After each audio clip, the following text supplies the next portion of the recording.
Hello everyone and welcome back to Law Statistics. Today's presentation is all about the Transfer of Property Act of 1882. So what is property basically? Meaning, property is any physical or virtual entity that is owned by an individual or jointly by a group of individuals. Now, according to Selman, law of property in term against the whole world, law of obligation in personam against the person only. Property is variety of sense as per Selman. Legal rights, proprietary rights, and corporeal right. Whereas, according to Austin, property denotes right of employment, life interest, the whole of man's asset, including both rights in personam and right in rem. Whereas jurisprudence, property means only proprietary rights in rem. Blackstone, the sole and full dominion which a man claims over the things of the world to the exclusion of others. Supreme Court of India. Property means the highest right a man can have, anything being that right which one has to lands or tenements, goods or chattels which do not depend on another's courtesy.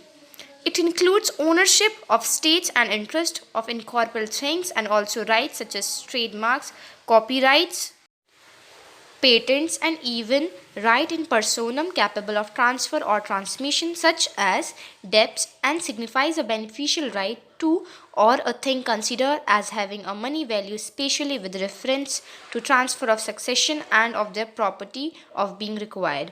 Now section 2 clause C of the BENTHAM Transactions Act 1988. Property means property of any kind, whether movable or immovable, tangible or intangible, and any right or interest in such property.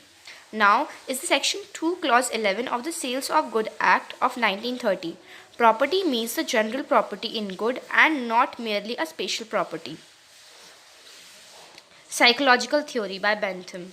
Bentham. Property is altogether a conception of mind. It is nothing more than an expectation to derive certain advantages from the object according to his capacity. Now is the teen pound. Property is the acquisitive instinct of an individual who desires to have control and possession over the property. Now is the philosophical theories. Property as means to eternal ends. It is an end but always mean to some other end. Property as an end in itself. Now is the functional theory, that is the sociological theory. JENKS. No one can be allowed of an unrestricted use of his property to the detriment of others. He said that the use of property should conform to the rules of reason and welfare of the community. LASKI. Property is a social fact like any other, and it is a character of social facts to other property as further assumed. Now is a few theories in detail. First is the historical theory of property, then is the labor theory, then is the psychological theory by Bentham, then is the functional theory by JENKS and LASKI, then is the philosophical theories, property as a means to ethical ends, property as an end in itself.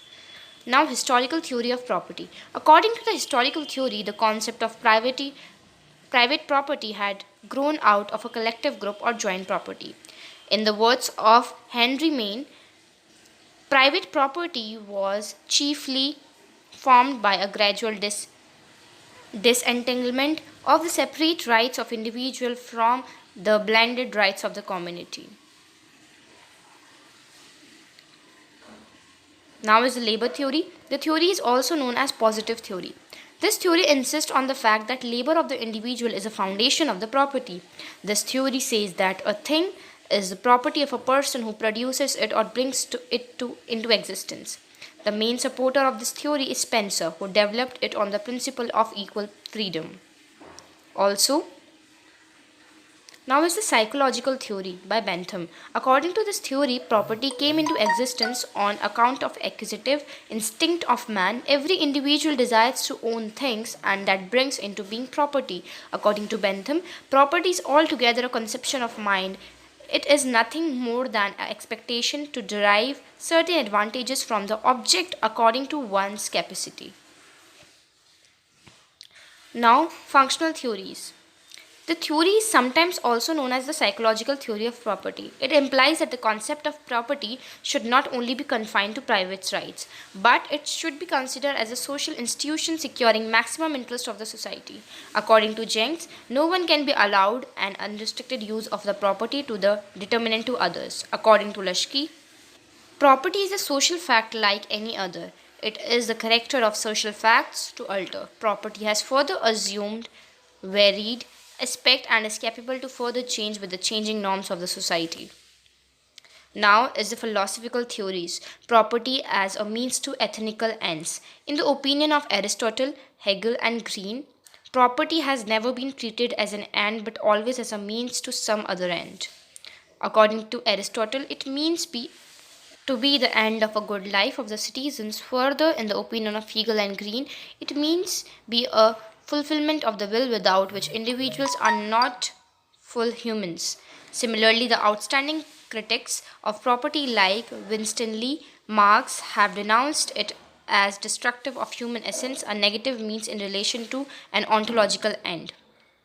Property as an end in itself. The supporter of liberal utilitarian model from Locke to Bentham recognize property as an end. It is maximization of utilities.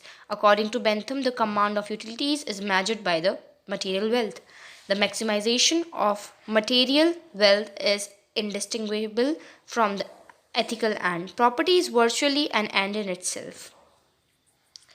Property. The term property is derived from the Latin word that is propriate, and the French equivalent term is the proprius, which means a thing owned or possessed. Immovable property does not include standing timber, growing crops. Selman, it means proprietary rights in rem. John Austin, property is a right availing against the world that is just in rem.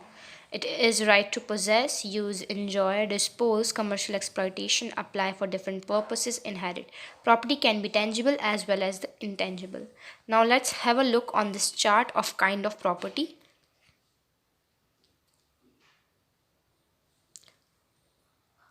Now is the nature of property. In the TP Act, property is used as a tangible material things, right which are exercised over material things, right which are not exercised over material things to repayment of a debt. Property means a proprietary right in rem or in personam. Property includes all a right or whatever or any description as mentioned. That's all for today's presentation. I hope it was knowledgeable. Thank you and have a great day ahead.